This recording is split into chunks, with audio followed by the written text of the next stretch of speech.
At 600 hours in the morning, your uniform still means one thing. You are fighting the enemy. By sunset, the same uniform can make you a target. No new war has been declared. No border has moved beneath your feet. Yet the people you were ordered to defend now have orders to shoot you. This is one of the strangest and most dangerous situations a soldier can face. Discovering that an alliance is not a promise, but a calculation. And when the calculation changes, yesterday's friend can become today's enemy. The Second World War is usually remembered as a clean contest between two sides. Axis against Allies, Germany against Britain, the Soviet Union, and eventually the United States. But the reality was far messier. Governments made temporary partnerships with states they distrusted, traded with countries they expected to fight, and sometimes cooperated with an enemy because another enemy was considered more dangerous. On maps, these decisions look strategic. On the ground, they could be terrifying. Imagine being a soldier stationed on a frontier, watching the world change through fragments of information. Yesterday, officers told you that the troops across the line were partners. Today, radios are suddenly restricted. Orders arrive sealed. Roads are blocked. Artillery crews begin turning their guns toward positions that had been treated as friendly. You do not necessarily receive an explanation. You receive a command. And that is where this story becomes more interesting than a simple history of shifting alliances. Because the real question is not why governments change sides. Governments can change policy with a signature. The harder question is what happens to the people who have already built their entire identity around the previous policy. During World War II, several countries experienced versions of this nightmare. Some began the conflict aligned with one power and later fought against it. Others were technically allies, but discovered that their strategic interests had become incompatible. Some armies found themselves fighting former partners almost overnight. And in certain cases, soldiers had to make an impossible calculation: obey the new government, resist it, surrender, or continue fighting according to an older oath. The most dramatic example came from a country whose wartime story is often simplified into a single word: Italy. In 1940, fascist Italy entered the war beside Nazi Germany. Benito Mussolini believed the conflict could transform Italy into a dominant Mediterranean power. The gamble appeared logical from Rome. France was collapsing. Britain seemed vulnerable. Germany looked unstoppable. Joining the winning side could mean territory, influence, and a place at the table when Europe was divided. But wars rarely followed the timetable imagined by politicians. Italy struggled militarily. Campaigns in Greece and North Africa exposed weaknesses in equipment, logistics, leadership, and preparation. Increasingly, German forces had to intervene to prevent Italian defeats from becoming strategic disasters. Then came the Allied invasion of Sicily in July 1943. Mussolini was removed from power. The Italian government began secret negotiations with the Allies.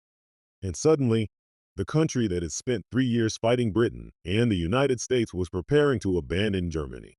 The announcement of the armistice came on September 8, 1943. For ordinary Italian soldiers, the timing was catastrophic.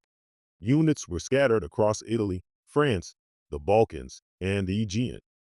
Many commanders had little information. Some heard the announcement on the radio before receiving official orders. Others were left wondering whether German troops nearby were still friends, temporary partners, or an imminent threat. Then the German response began. Operation SC was launched to disarm Italian forces and seize strategic positions. German troops moved against former allies. Italian soldiers suddenly faced a choice that had not existed hours earlier: surrender their weapons, resist, escape, or wait for instructions from a government whose authority was collapsing. The next part of this story takes us beyond Italy, to the moment when strategic necessity forced nations to make decisions that would have seemed unthinkable only months earlier, and sometimes within hours. The collapse of an alliance rarely begins with a gunshot. More often, it begins with a change in arithmetic. A government counts ships, oil, territory, factories, food, and time. Then it compares those numbers with the cost of remaining loyal to an old partner. When the calculation changes, treaties that once looked permanent can become temporary obstacles. This was especially visible in the Balkans and Eastern Mediterranean, where alliances during World War II were shaped less by friendship than geography. Countries caught between expanding powers could not simply choose the side they liked. They had to survive between armies moving across their borders. Consider Bulgaria. When the war began, Bulgaria attempted to remain outside the fighting. But neutrality became increasingly difficult as Germany expanded across southeastern Europe. In March 1941, Bulgaria joined the Tripartite Pact and allowed German forces to move through its territory for the invasion of Greece and Yugoslavia. From the perspective of Sofia, cooperation with Germany offered an opportunity to recover territories lost after earlier conflicts. The relationship was strategic, not sentimental, but strategic relationships have a dangerous weakness. They can become liabilities when the balance of power reverses. By 1944, the Red Army was approaching the Balkans. Germany was no longer the unstoppable force it had appeared to be in 1940. Bulgaria began searching for a way out. Soviet forces entered the country in September. The Bulgarian government declared war on Germany, and Bulgarian troops were soon fighting against the German military. The transformation was extraordinary. A state that had cooperated with Germany for years was now sending soldiers into combat against German forces. The same geography that had once made German partnership useful now made German presence intolerable. Romania followed an even more dramatic path. For much of the war, Romania was one of Germany's most important partners. Its oil fields, particularly around Ploiedi, were strategically vital to the German war machine. Romanian troops fought alongside Germany during the invasion of the Soviet Union, but the partnership came at enormous cost. Romanian forces suffered catastrophic losses during the Battle of Stalingrad, and by 1944 Soviet armies were pushing directly toward Romanian territory. King Michael and political opponents of the regime recognized that the war was approaching a decisive moment. On August 23, 1944, Romania's government broke with Germany. The country changed sides. Romanian forces that had spent years fighting the Soviet Union were now ordered to fight German troops. For German commanders, this was not merely a diplomatic disappointment. It was an operational crisis. German position suddenly faced hostile forces from territory they had previously treated as friendly. For Romanian soldiers, the psychological reversal was even more complicated. Their former allies were now targets. Their former enemies were now partners of necessity. And this is where the distinction between an alliance and a coalition becomes crucial. An alliance suggests shared purpose. A coalition only requires shared objectives. The United States and Soviet Union provide the most famous example. Nazi Germany invaded the Soviet Union in June 1941, transforming Stalin's government from an uneasy observer of the European conflict into Britain's wartime partner against Hitler. The Soviet Union and Britain had almost nothing in common politically. Their economic systems were fundamentally opposed. Their leaders distrusted each other deeply. Yet Germany had created a threat powerful enough to override those differences. Then, in December 1941, the United States entered the war against Germany and Japan. Washington, London, and Moscow became members of the same enormous coalition. But cooperation did not erase suspicion. Every partner was fighting the same enemy while preparing for the possibility that victory would create a new strategic confrontation. That contradiction shaped the war. Yet the most unsettling reversals were not always announced by governments. Sometimes soldiers discovered the change through the battlefield itself. A checkpoint that had once allowed passage suddenly opened fire. A familiar aircraft appeared overhead, but its bombs fell on positions occupied by yesterday's partners. A radio broadcast changed the political reality before commanders could explain it. In war, information travels slower than consequences. That is why the collapse of an alliance can be more dangerous than a formal declaration of war. Everyone may understand the strategic decision eventually, but soldiers at the front must survive the gap between what has changed politically and what they have been told militarily. And that gap can last for hours. Sometimes it lasts for days. Sometimes it creates massacres. The most dangerous moment in a collapsing alliance is not necessarily when the politicians change sides. It is when two armies that have spent months, sometimes years, operating beside each other suddenly realize they are standing on opposite sides of the same battlefield. By then, trust has already become a weapon. Every checkpoint, convoy, radio message, an unfamiliar movement can be interpreted as preparation for betrayal. Italy experienced this in its most brutal form after the armistice of September 1943. German forces did not wait for Italy to peacefully reorganize. They moved quickly to seize Italian weapons, airports, ports, railways, and strategic positions. Thousands of Italian soldiers were captured. Others escaped into the countryside. Some joined resistance movements. Some continued fighting alongside the Allies. Others attempted to remain loyal to the monarchy or the new government. But one event demonstrated how devastating this transition could become. On the Greek island of Cephalonia, the Italian Aki division faced German demands to surrender its weapons. The situation escalated into fighting. Italian soldiers resisted, believing they had been attacked rather than simply disarmed. After the Germans defeated the division, thousands of Italian prisoners were killed. The tragedy became known as the Massacre of the Aki Division.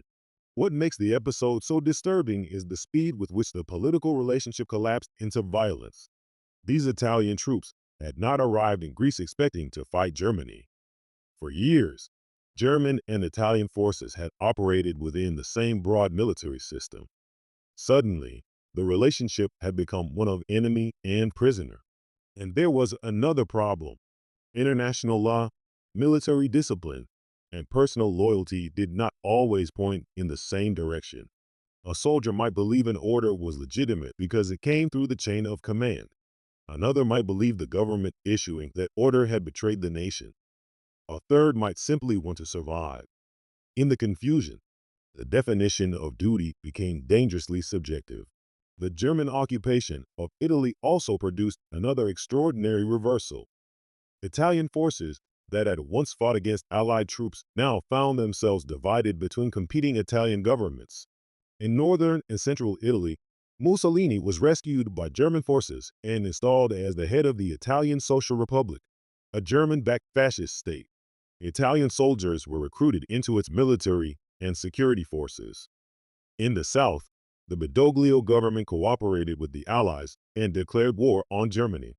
So Italy effectively became a battlefield where Italians could fight Italians while former enemies became partners. The war had transformed the meaning of nationality itself. But Italy was not the only country to discover how quickly wartime identities could fracture. Finland provides a different and equally remarkable example. In 1941, Finnish forces attacked the Soviet Union alongside Germany as part of the broader conflict on the Eastern Front. Finland had its own territorial goals and its own reasons for fighting the Soviet Union, particularly after the Soviet invasion of Finland in 1939. Finnish leaders did not necessarily view their relationship with Germany as ideological loyalty. It was a strategic partnership against a common enemy. For several years, Finnish and German forces operated on the same side. Then the military situation changed. By 1944, Soviet pressure had become overwhelming. Soldiers remember who they fought beside yesterday. Intelligence networks contain information about former partners. Military bases may still be positioned according to an old strategy. The institution changes direction before the people inside it have emotionally caught up. That creates an enormous danger. A soldier can obey a new order while still carrying old assumptions. A commander can understand the political situation while his troops remain confused. A government can announce a new alliance while enemy forces are already moving. And when that happens, the first casualties are often created not by military weakness, but by uncertainty. This is why the most dramatic reversals of World War II were not simply stories about betrayal. There were stories about adaptation under pressure. The soldier was forced to answer a question that governments could avoid. If yesterday's enemy is today's ally, what exactly makes someone an enemy? The uniform, the flag, the order, or the person holding the rifle? The answer was never simple. And as the war entered its final years, that uncertainty became even more dangerous because the great powers were already preparing for what would happen after victory. By 1944, the pattern was becoming impossible to ignore. World War II had created alliances that looked permanent only because the battlefield had not yet forced them to change. Once circumstances shifted, governments could reverse course with astonishing speed. But the soldiers carrying out those decisions had to live with the consequences long after the political logic had been explained. This is what makes the story of changing sides so important.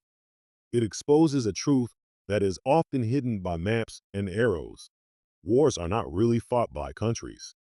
They are fought by people who receive information from institutions, trust those institutions, and act according to orders that may change before their understanding of the situation does. The final year of the war demonstrated how dramatically that could happen. Germany's position was collapsing. Soviet armies were advancing from the east. American and British forces were moving through Western Europe. Former German partners were changing sides, surrendering, or being occupied. Across the continent, governments were calculating what survival would require after Germany's defeat. For some countries, the decision was straightforward. For others, it created a final gamble. Romania's reversal had already placed its army against German forces. Bulgaria followed. Finland fought German troops in Lapland. Italy was divided between a government cooperating with the Allies and a German-backed fascist regime in the north. The map was changing faster than military organizations could adapt, and that created one final paradox. The closer the Allies came to victory, the less useful old definitions of loyalty became. A soldier could have spent years fighting one enemy, only to discover that the political leadership now considered that enemy a partner. Another soldier could have trusted an ally, only to find that the same ally was occupying his country. A commander could receive a legitimate order that directly contradicted an order he had considered legitimate the previous week. None of this meant that every soldier accepted the reversal. Some resisted. Some surrendered. Some continued fighting.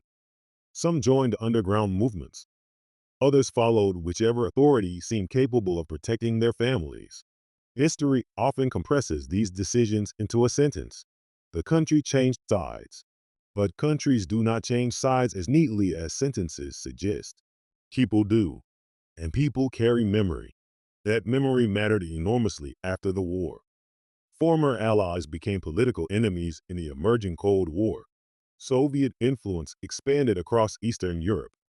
Western governments reorganized their alliances. Former enemies were sometimes rehabilitated because their military experience had become useful against a new threat. The transformation was especially visible in Germany itself. The same Western powers that had destroyed Nazi Germany soon confronted the Soviet Union as a strategic rival. German military expertise, intelligence, and geography became relevant to Western planning. Men who had fought the Soviet Union as part of Hitler's war were now studied for information about the Red Army. The enemy had changed again.